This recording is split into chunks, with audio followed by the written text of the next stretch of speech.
नमस्कार, मैं सुनील आप सभी का एजुकेशन प्रभा यूट्यूब चैनल पर हार्दिक स्वागत करता हूं। आज मैं फिर से कक्षा में उपस्थित हूं, जिसमें कि आज दर्शन की कक्षा को मैं लूँगा। दर्शन में भी अगर हम दर्शन की बात करें तो दर्शन जो है, दर्शन ये दो पार्ट में मुख्य रूप से डिवाइड हैं। एक है प्राचीन दर्शन और दूसरा है पाश्चात्य दर्शन। दूसरा है पाश्चात्य दर्शन। इस दर्शन के अंतर्गत जितने भी प्राचीन दर्शन हैं, जैसे कि सांख्य, योग वगैरह वगैरह दर्शन जो हैं, ये सब आपका प्राचीन दर्शन में आता है। पाश्चात्य दर्शन में जैसे कि आदर्शवाद हो गया, प्रकृतिवाद हो गया, ये सब सारे जो दर्शन होते हैं वो आपका किस में आता है, तो पाश्चात्य दर्शन में आता है। तो मुख्य रूप से आज हम पाश्चात्य दर्शन की बात करेंगे।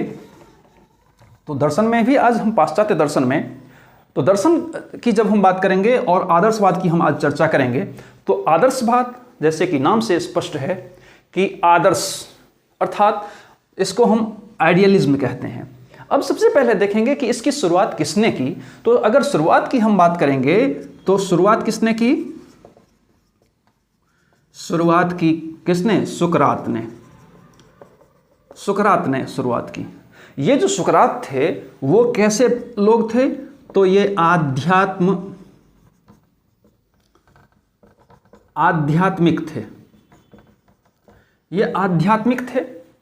अब ये जब आध्यात्मिक थे तो इनके द्वारा जो भी दर्शन की शुरुआत होगी, निश्चित रूप से उसमें आध्यात्मिकता तो छलकेगा ही छलकेगा, क्योंकि वस्तुस्थिति जो भी व्यक्ति जैसा भी रहता है, उसके विचार भी, उसके दर्शन भी, उनकी सोच भी, उनकी थिंकिंग भी, सारी चीज़ें उस पर समाहित होती हैं। तो ये जो सुकरात थे, ये काफ़ी आध्यात्मिक प्रवृत्ति के थे और इसी के कारण से इनका जो दर्शन भी हुआ, जिसको हम आदर्शवाद के नाम से जानते हैं, वो आध्यात्मिकता पर ही मुख्य रूप से आधारित था। लेकिन ये सुकरात तो थे, लेकिन इनके एक शिष्य थे। इनके क्या थे? एक शिष्य थे। शिष्य का नाम था प्लेटो। शिष्य का नाम प्लेटो था। और अगर हम कहेंगे कि सुकरात ने, एक प्रकार से हम ऐसे कह सकते हैं कि सुकरात ने बीज बोया। बीज हम अंकुरित करते हैं ना, तो बीज बोया, लेकिन उसको पानी देना, उसको पटाना, उसको खाद पानी देना, ये सब सारा उसको फलित फूलित करना, अर्थात उसका विकास जो किए वो कौन किए? तो प्लेटो ने किए। किसका विकास किए? आपका आदर्शवाद का। तो आदर्शवाद का इसीलिए मुख्य रूप से आज के समय में अगर माना जाता है तो प्लेटो को माना जाता है। प्लेटो का एक ग्रंथ था। क्या ग्रंथ था? Theory of ideas. ये थ्योरी ऑफ आइडियाज इनका एक ग्रंथ था, प्लेटो के द्वारा लिखा गया, जिसमें कि खास करके आदर्शवाद का बहुत विस्तृत रूप से ढंग से वर्णन किया है इन्होंने, ये थ्योरी ऑफ आइडियाज में, इनकी पुस्तक में। अब हम देखेंगे कि अगर आइडियलिज्म की अगर बात करेंगे तो आइडियलिज्म में मुख्य रूप से, इसको हम थोड़ा सा आगे बढ़ा देते हैं, इसमें दो चीज़ें आती हैं। आइडिया का मतलब होता है आइडिया, और दूसरा क्या है? इज्म।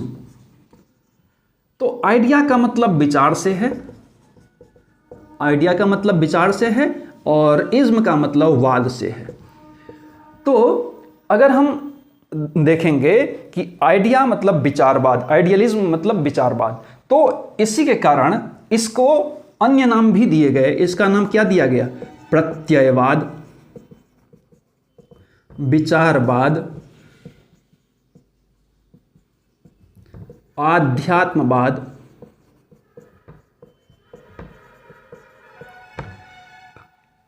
ठीक है, और इसके अलावा आदर्शवाद। तो ये सब जब इसका विचार पनपा तो मुख्य रूप से आप देखेंगे तो इसमें शुरुआत समय में ये सब मुख्य रूप से कहा जाता था प्रत्ययवाद, विचारवाद, आध्यात्मवाद, ये सब कहा जाता था। लेकिन सबसे लास्ट में इसको कहा गया आदर्शवाद। तो इसी नाम से सबसे ज़्यादा फेमस हुआ, जो कि जिसको हम आज आदर्शवाद के नाम से जानते हैं। अब हम अगर देखेंगे तो ये प्लेटो जो शिष्य थे, तो चूंकि इनका जो गुरु था वो आध्यात्मिक प्रवृत्ति के थे, तो जब गुरु थे तो गुरु की शिक्षा जो भी होगी वो आध्यात्म केंद्रित शिक्षा होगी। तो डेफिनेटली उनके जो शिष्य थे उन पर भी, अर्थात प्लेटो पर भी आध्यात्मिक प्रवृत्ति का काफ़ी प्रभाव देखने को मिला। जब काफ़ी प्रभाव देखने को मिला तो इसी के कारण से इसी आदर्शवादी शिक्षा को इन्होंने बहुत बेहतर ढंग से इन्होंने आगे बढ़ाया। तो जब हम देखेंगे कि इनका मुख्य तौर पर ये विचार ही मुख्य था, तो इन्होंने विचार केंद्रित प्रवृत्ति को इन्होंने माना। क्या माना? विचार केंद्रित सत्ता, आप मान लीजिए सत्ता को स्वीकारा। तो विचार केंद्रित सत्ता को स्वीकारा इन्होंने, जो अर्थात जो अलौकिक चीजें हैं, क्योंकि विचार क्या है? अलौकिक है, उसको हम देख नहीं सकते हैं, वो हमारे थिंक में है, वो हमारे मनोमस्तिष्क में है, उसका कोई आकार नहीं हुआ करता है। तो अलौकिक चीजों को इन्होंने माना, लौकिक चीजों पर इन्होंने बल नहीं दिया। लेकिन अगर आप देखेंगे तो किसी भी दर्शन में तीन चीजें बहुत ही इंपॉर्टेंट होती हैं। तीन चीजें जब बहुत इंपॉर्टेंट होती हैं, वो क्या है आपका? तो एक है आपका तत्व मीमांसा, दूसरा होता है आपका ज्ञान मीमांसा, और तीसरा होता है आपका आचार मीमांसा।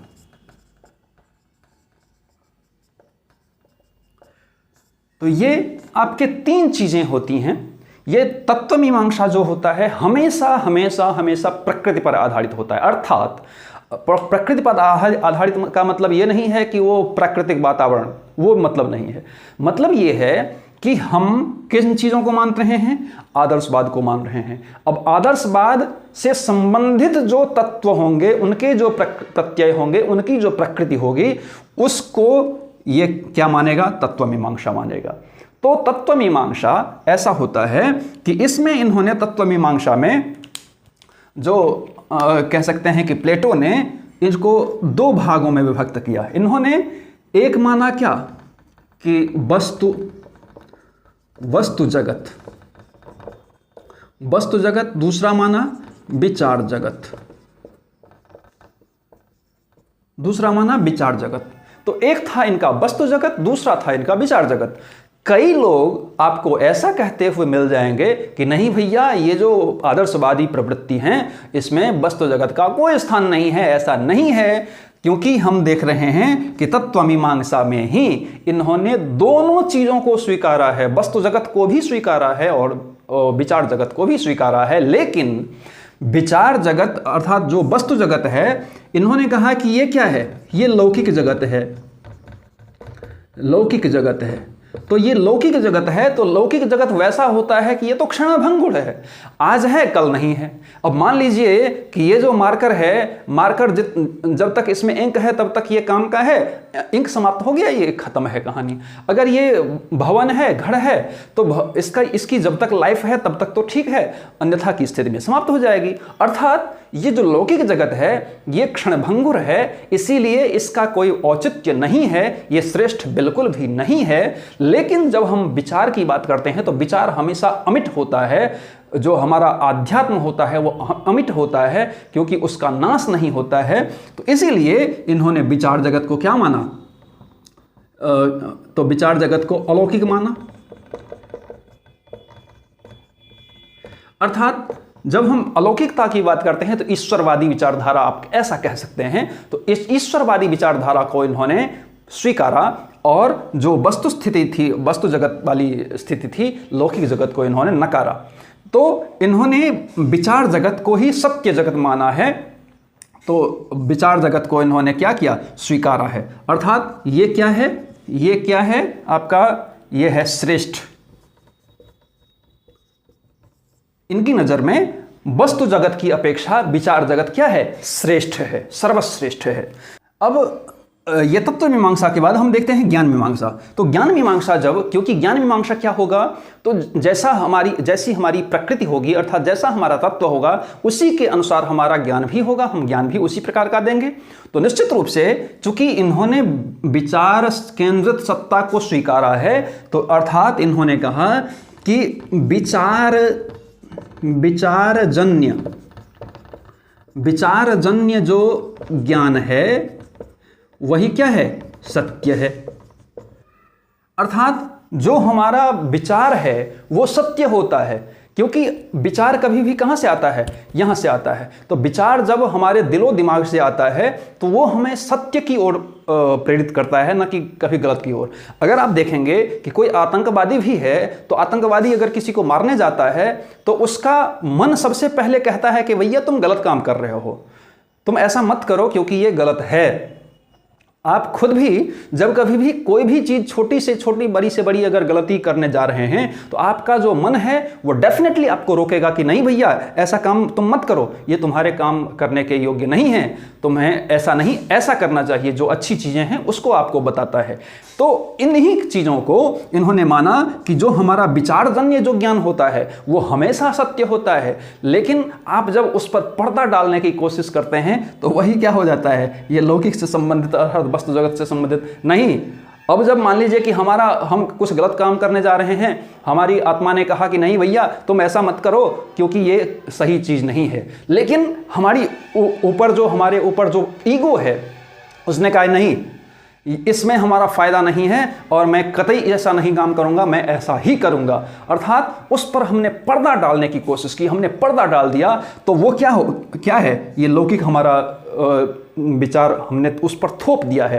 तो इसी के कारण से विचारजन्य ज्ञान को ही इन्होंने सत्य ज्ञान की संज्ञा दी है। फिर आपका आता है आचार मीमांसा। तो आचार मीमांसा में इन्होंने आध्यात्मिक प्रवृत्ति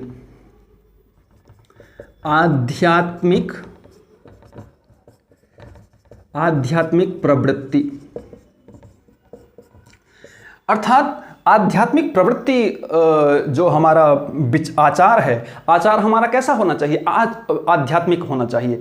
क्योंकि हमें अगर मोक्ष प्राप्ति करनी है, हमें अगर अच्छा बनना है, तो क्या होना चाहिए, हमें अच्छे विचार लाने चाहिए। अच्छे व्यवहार के साथ, अच्छे विचार के साथ हमारे में क्या आ जाएगा, अच्छा व्यवहार भी आ जाएगा। तो डेफिनेटली हमारे पास क्या होने चाहिए, तो आध्यात्मिक प्रवृत्ति जो कि सही मार्ग को अनुसरण करे, या जो सही मार्ग का अनुसरण करे। तो हमारा जो आध्यात्मिक प्रवृत्ति कैसी होनी चाहिए, जो हमें आगे का रास्ता खोले, हमें विचार से संबंधित तत्वों को जोड़े, जो हमें ईश्वरवाद में सम्मिलित करे, जो हमें आध्यात्मिक प्रवृत्ति की ओर धकेले। तो ऐसा हमारा आचार होना चाहिए, ऐसा हमारा विचार होना चाहिए, ऐसा हमारा व्यवहार होना चाहिए। इस प्रकार से इन्होंने तीनों चीज़ों को इन्होंने संजोया है। अब हम देखेंगे कि प्रत्येक शिक्षा में, जैसे कि आदर्शवादी शिक्षा है, तो आदर्शवादी शिक्षा में कुछ उद्देश्य तो रहे होंगे, निश्चित रूप से उद्देश्य रहे होंगे। तो यहाँ पर हम इसको मिटा देते हैं पहले। तो अगर हम देखेंगे तो इनके जो उद्देश्य थे, इनका उद्देश्य बहुत ही ज़्यादा महत्वपूर्ण था।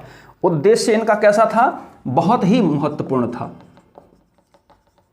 इनका जो उद्देश्य था वो आध्यात्मिक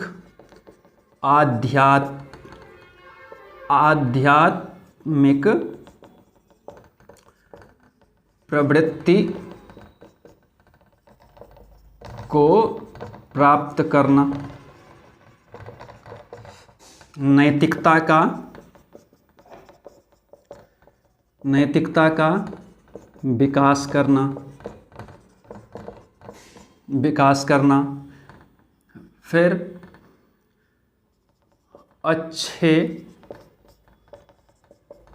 विचार का आदान करना, भौतिक जगत से मुक्ति, भौतिक जगत। फिर इसके बाद सत्यम सत्यम शिवम सुंदरम की प्राप्ति करना, मानसिक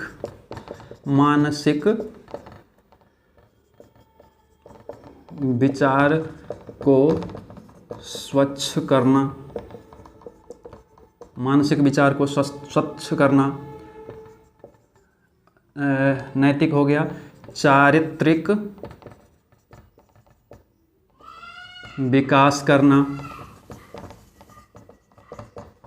ठीक है, तो इस प्रकार के इनके जो उद्देश्य थे बहुत ही ज़्यादा इंपॉर्टेंट थे, बहुत ही ज़्यादा इंपॉर्टेंट थे, क्योंकि इनका जो उद्देश्य था अत्यंत व्यापक था, अत्यंत व्यापक। इसीलिए सबसे ज़्यादा अगर कहा जाता है कि इनका आदर्शवाद में उद्देश्य जो होता है बहुत ही ज़्यादा महत्वपूर्ण होता है। अब अगर देखेंगे कि उद्देश्य का निर्धारण हो गया तो इसमें शिक्षक भी तो होंगे। शिक्षक कैसे थे? तो शिक्षक जो थे वो देवतुल्य थे, देवतुल्य थे। अर्थात देवतुल्य का मीन्स ये हो गया कि आप ये शिक्षक देवता हैं और वो जो भी करेंगे वो छात्र कल्याण के लिए ही करेंगे। लेकिन इनमें प्लेटो ने कहा कि ये जो देवतुल्य तो होना ही चाहिए, ये विषय नैष्ठिक होना चाहिए। क्या कैसे होना चाहिए? विषय नैष्ठिक होना चाहिए, नैष्ठिक होना चाहिए, विषयनिष्ठ हो, अर्थात विषय का क्या हो? ज्ञाता हो। चारित्रिक रूप से क्या होना चाहिए? अच्छे होने चाहिए, चारित्रिक रूप से अच्छे होना चाहिए। फिर क्या? नैतिकता का समावेश इसमें हो। फिर बच्चे को इनको क्या मानना चाहिए? तो पुत्र तुल्य मानना चाहिए। इस प्रकार से शिक्षक के बारे में इन्होंने कहा कि शिक्षक देवतुल्य होते हैं, शिक्षक पर आंख बंद करके विश्वास किया जाता है। वो विषय नैष्ठिक होने चाहिए, वो विषय के ज्ञाता होने चाहिए, उनके चरित्र अच्छे होने चाहिए, वो हमेशा छात्र कल्याण के लिए वो सोचे, वो हमेशा शिष्य को शिष्य नहीं बल्कि पुत्र तुल्य वो समझे। इस प्रकार से अगर मान लीजिए कि शिक्षक होंगे तो क्या होगा? छात्र भी तो होगा। तो छात्र ऐसा हो जो शिक्षक पर आंख बंद करके विश्वास करे, आंख बंद करके विश्वास करे। अर्थात क्योंकि शिक्षक ही वैसे होंगे जो कि आपको बच्चे की हानि कभी पहुंचा नहीं सकते हैं, तो वो अगर पुत्र के समान अगर मान रहे हैं तो कभी भी क्या होगा? वो कभी भी उसके खराब उनका नहीं सोचेगा। इसी के कारण क्या होगा कि आंख बंद करके ही विश्वास करे छात्र, और जो भी कह देंगे शिक्षक, जो भी कहेंगे वो उसको हर हाल में मानना ही होगा। हाँ, इसमें शिक्षक में एक और चीज़ हम जोड़ेंगे कि शिक्षक के बारे में इन्होंने कहा कि शिक्षक कैसे हों? तो जिनमें ज्ञान के भंडार हों। क्या हो? ज्ञान के भंडार हो, ज्ञान के भंडार हो। शिक्षक क्या करता है? शिक्षक सिखाता नहीं है,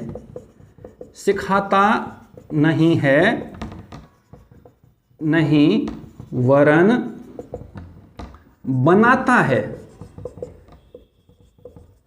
शिक्षक सिखाता, केवल वो सिखाने की प्रक्रिया नहीं है, वो सिखाते नहीं हैं। सिखाना तो छोटी बात हो गई, मनुष्य का निर्माण करते हैं, मनुष्य का ऐसा निर्माण करते हैं जो कि पूरी दुनिया का रखरखाव करे। अर्थात कहने का मतलब है कि वो विचारवादी प्रवृत्ति के थे, आध्यात्मिक प्रवृत्ति के थे, तो डेफिनेटली जो उनका शिष्य होगा, वो शिष्य प्रशिष्य जितने भी होंगे, वो हमेशा छात्र कल्याण या विश्व कल्याण या देश कल्याण, राज्य कल्याण सबके बारे में चिंतन करेंगे। ऐसा शिक्षक होना चाहिए।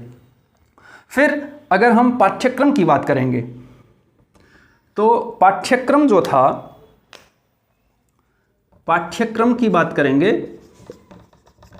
अगर हम पाठ्यक्रम की बात करेंगे तो पाठ्यक्रम भी कैसा था? तो आप देखेंगे कि विचारवादी केंद्रित था, विचार को ही श्रेष्ठ माना है। तो विचार को श्रेष्ठ माना है तो विचार से संबंधित अर्थात आध्यात्मिकता से प्रवृत्ति जो पाठ्यक्रम थे वो पाठ्यक्रम भी उनका आध्यात्मिक प्रवृत्ति के रूप में था। इसके बाद हम शिक्षण विधि को देखेंगे, यहाँ पर मिटा देते हैं। अब अगर शिक्षण विधि को हम देखेंगे तो शिक्षण विधि में शिक्षण विधि कैसी थी? तो व्याख्यान केंद्रित था, मौखिक केंद्रित था। ये सब आपके शिक्षण विधि इनके थे, जो कि लेक्चर मेथड था उनका, मौखिक विधि से ये पढ़ाने के लिए उत्प्रेरित कर रहे थे। अब शिक्षण विधि को देखेंगे तो सबसे हीन जो आदर्शवाद में सबसे हीन जो माना जाता है वो शिक्षण विधि को माना जाता है, और सबसे ऊपर जो माना जाता है वो उद्देश्य को माना जाता है। ये ध्यान रखिएगा, कई परीक्षाओं में पूछी जाती है कि आदर्शवाद में सबसे प्रमुख क्या है, तो आप लिखेंगे उद्देश्य, और सबसे हीन क्या है तो वो आप लिखेंगे शिक्षण विधि। अब इनके 3 मूल्य थे। क्या थे? 3 मूल्य थे। जो 3 मूल्य थे वो क्या था? आपका सत्यम, शिवम और सुंदरम। सत्यम, शिवम, सुंदरम, ये क्या था? ये सत्यम, शिवम, सुंदरम ये आदर्शवाद का ये प्रमुख केंद्र है, क्योंकि सत्य की प्राप्ति करना, सत्य बोलना, फिर शिव का मतलब है कल्याणकारी, और सुंदर का मतलब है अगर आप सत्य करेंगे, कल्याण करेंगे, तो निश्चित रूप से आपका जो व्यक्तित्व होगा, आपका जो भविष्य होगा, वो निश्चित रूप से बहुत ही अच्छा होगा, कल्याणकारी होगा। इसी के कारण से ये 3 मूल्य को इन्होंने प्रमुख माना है। अब इसके बाद हम आते हैं, विद्यालय भी तो होगा। विद्यालय कहे कि विद्यालय वह स्थान है जहां देवत्व की प्राप्ति होती है। अर्थात विद्यालय को इन्होंने देवत्व प्राप्त करने का एक स्थान विशेष माना है। अनुशासन भी तो होगा, तो अनुशासन। अब अनुशासन कैसा था? तो इन्होंने कहा कि प्रभावात्मक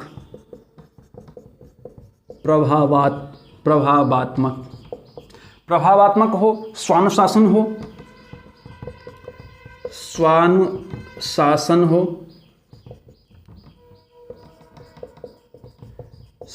हो, आत्मानुशासन हो। तो इन्होंने प्रभावात्मक अनुशासन को ही अनुशासन माना है। तो आप देखेंगे कि अगर हम पूरे चीज़ों को एक बार देखें तो आइडियलिज्म मुख्य रूप से 2 चीज़ों को मानता था, विचार और वस्तु की अपेक्षा इन्होंने विचार को माना है। और फिर इन्होंने इनके जो उद्देश्य थे वो बहुत ही ज़्यादा इम्पॉर्टेंट थे, इनके जो विधि थे वो सबसे ज़्यादा हीन माने जाते हैं। और इन्होंने 3 चीज़ों को अर्थात सबसे 3 मूल्यों को इन्होंने बहुत माना है कि सत्यम, शिवम, सुंदरम। तो मुझे लगता है कि आज आपने आइडियलिज्म को अर्थात आदर्शवाद को बहुत बेहतर ढंग से जाने होंगे। आपको इसी तरह से अगर जानना है तो आप एजुकेशन प्रोफाइल यूट्यूब चैनल को सब्सक्राइब कीजिए, लाइक कीजिए, कमेंट कीजिए, क्योंकि कमेंट से हमारा और ज़्यादा मनोबल बढ़ता है। और फिर बेल आइकन को ज़रूर प्रेस कीजिए ताकि आपको आने वाले सभी वीडियो पहुंचती रहे। धन्यवाद।